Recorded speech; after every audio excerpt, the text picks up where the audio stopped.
بلوتوث میشه به اسپیکر JBL وصل چی؟ باشه الان. نه ببخشید به اسپیکر ماشین وصل. یه لحظه چیزی نگو، دارم سعی میکنم وصلم به JBL. خب آره میدونم، ولی خب من اشتباهی دستم خورد. میخوام به اسپیکر ماشین وصل. JBL اصلا خونه است. میشه خفه شی؟ من اینجا دارم زحمت میکشم. فکر کردی اتصال آسونه؟ اصلا بیا خودت وصل شو. اوکی حق با تو، ببخشید. نه دیگه، با این سن هنوز پارتنر نداری، بعد میخوای به من وصل شدن به اسپیکر یاد بدی؟ الان چه ربطی داشت به این مسئله؟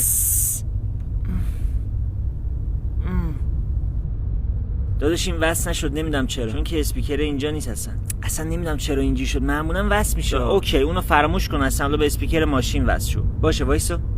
ای وصل شد. به طرز عجیبی هم آسون بود. 100 متر دیگه بعد بپیچی راست. اوکی اینجاست بپیچ راست. بسته است، نمیشه. میگم بپیچ راست. آقا دیواره مگه نمیبینی؟ بپیچ. نمیتونم. بپیچ الان ردش میکنی. نمیتونم، میگم دیواره. بیا ردش کردی خوب شد. اصلا برو از نشان آدرس بپرس.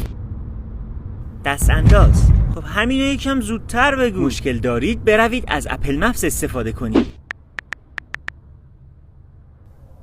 منتظر من آدرس بدم؟ آره دیگه منتظر نباش، من بلد نیستم.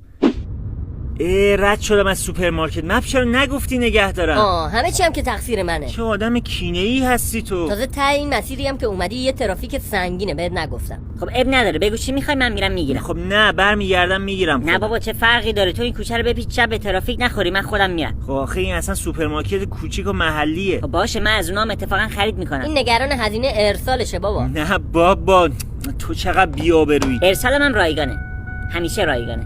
خدافظ. خب بیا جلو بشین. نمیخوام برو.